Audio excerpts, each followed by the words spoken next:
चलो आज बात करते हैं अनएक्सप्लेन्ड इनफर्टिलिटी पे।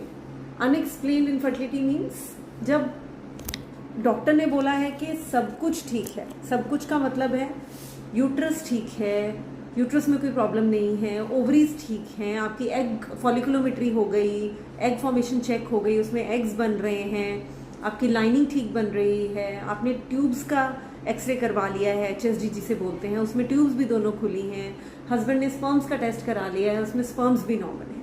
ये 4 मेजर चीज़ें जो बेबी बनाने के लिए हमें चाहिए वो सारी ठीक हैं, लेकिन फिर भी कंसीव नहीं हो रहा है, तो इसे बोलते हैं अनएक्सप्लेन्ड इनफर्टिलिटी। तो ऐसे बहुत से पेशेंट्स मेरे पास आते हैं कि मैम हमने ये चारों चीज़ें चेक करा ली हैं और हम ट्राई कर रहे हैं, 1 साल हो गया, 2 साल हो गए, 3 साल हो गए, तो अब हमें आगे क्या करना चाहिए। हमें डॉक्टर बोल रहे हैं कि IVF करा लीजिए, लेकिन हमारी तो सारी चीज़ें नॉर्मल हैं, तो क्यों बेबी नहीं ठहर रहा है। तो basically short of IVF yes we can call it unexplained infertility.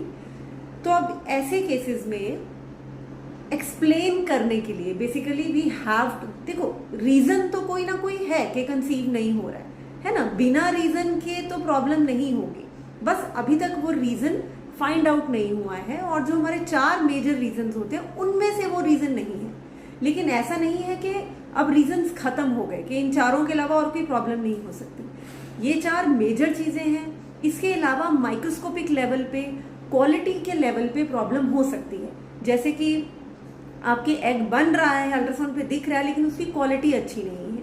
जैसे कि आपकी ट्यूब्स का एक्सरे हो गया, उसमें ट्यूब्स खुली हैं, लेकिन उसका फंक्शन हम नहीं जान सकते कि वो फंक्शन कर रही हैं कि नहीं कर रही हैं। जैसे कि हमारे स्पर्म्स का काउंट ठीक है, हस्बैंड के सीमेन एनालिसिस में कोई प्रॉब्लम नहीं है, लेकिन हम स्पर्म्स की क्वालिटी को नहीं जान सकते, हम स्पर्म्स के DNA को नहीं देख रहे हैं, हम सिर्फ ग्रॉसली मॉर्फोलॉजिकली हम उसे दूर से एक तरह से अनुमान लगा रहे हैं कि सारी चीजें ठीक हैं। तो ये माइक्रोस्कोपिक लेवल पे चीजें खराब हो सकती हैं और डेफिनेटली होंगी ही, तभी बेबी कंसीव नहीं हो रहा है। तो ऐसे में क्या करें।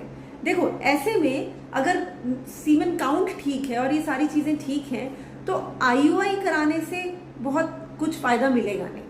IUI बेसिकली बना उन लोगों के लिए है जिनमें सीमेन काउंट थोड़ा सा कम है, एक ट्यूब में थोड़ी प्रॉब्लम है, एग फॉर्मेशन थोड़ा कम होता है, तो उन केसेस में IUI थोड़ा सा नेचर को पुश दे देता है और हमें रिजल्ट दे देता है। लेकिन जब सब कुछ ठीक है तो IUI के रिजल्ट्स अनएक्सप्लेन्ड इनफर्टिलिटी में अच्छे नहीं हैं। तो ऐसे केसेस में आपको IVF की तरफ ही जाना पड़ेगा।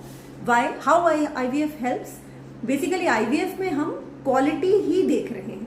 हम IVF में जो एग्स बना रहे हैं उन एग्स को हम बाहर निकाल के माइक्रोस्कोप के